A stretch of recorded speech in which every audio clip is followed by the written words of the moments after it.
Once in the distant past, in the twilight of humanity's infancy, there arose a tale spun from the depths of fear, from the trembling hearts of those too weak to grasp the true nature of their own existence.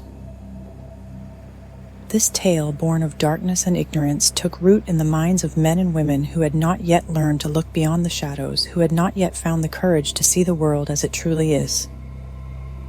It is the tale of the evil eye, a story that reveals more about the weakness of mankind than any god, any devil, or any mythical curse ever could.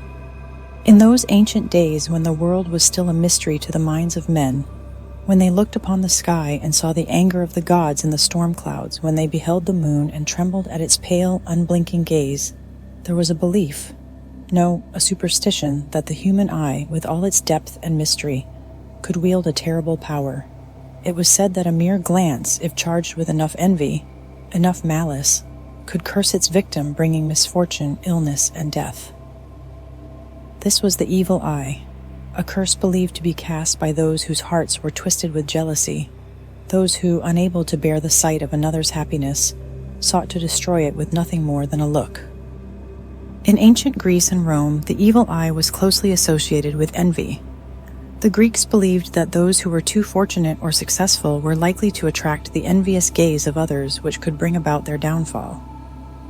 This belief was not just confined to individuals but extended to crops, livestock, and possessions, reflecting a deep-seated fear of envy as a destructive force in the world.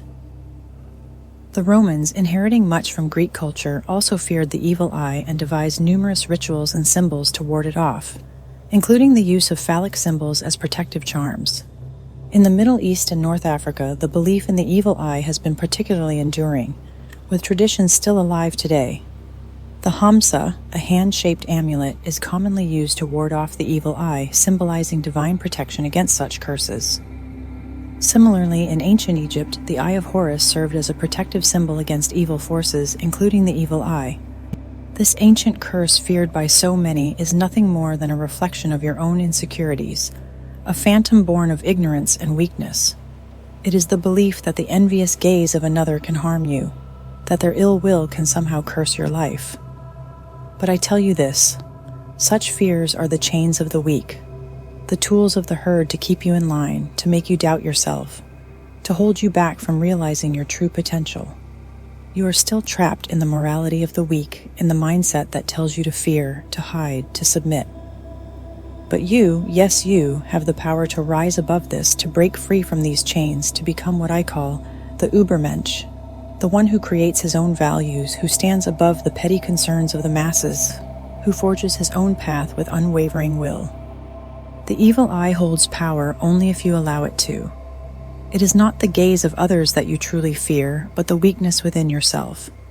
You fear that their envy will expose your insecurities, your doubts, the cracks in the facade you present to the world. But this fear is an illusion, a product of the herd mentality that has been drilled into you since birth. You must understand that the herd fears what it cannot control. They fear the individual who rises above them, who challenges their norms, who refuses to be bound by their chains. They invent the evil eye to keep you in check, to make you fear their gaze, to keep you from realizing the power you hold within. But you must reject this lie, the gaze of others, their envy, their malice. These are nothing to you, for you are not a creature of the herd. You are a creator, a force of nature, a being destined to shape the world according to your will. Reject the evil eye, and in doing so, reject the fear that it represents. Do not let the gaze of others define you. Do not let their envy or malice shape your life. You are stronger than that, more powerful than that. You are the creator of your own reality, the master of your own soul. The evil eye is nothing to you, nothing but a shadow, a ghost, a reflection of the herd's own impotence.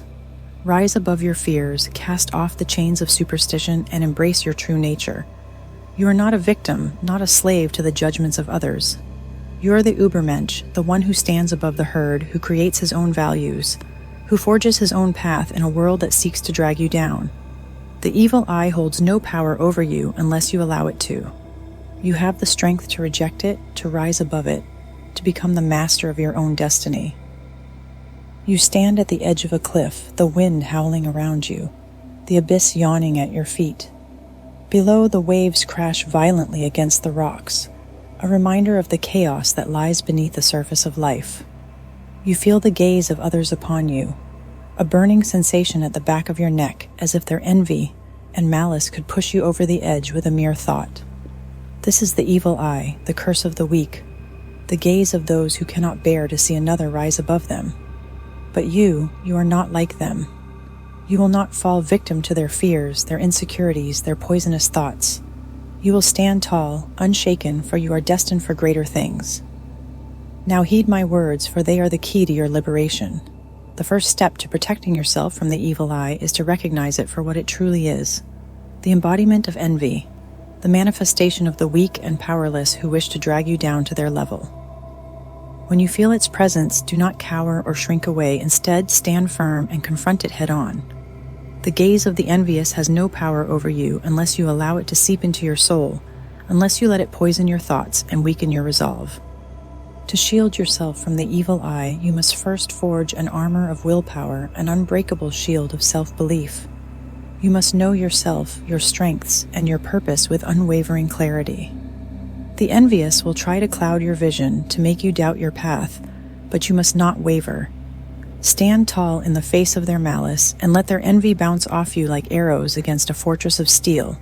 Your mind is your strongest weapon. Sharpen it, strengthen it, and let no one penetrate its defenses. But steel alone will not suffice. You must also weave a cloak of indifference, an impenetrable veil that renders the gaze of others powerless.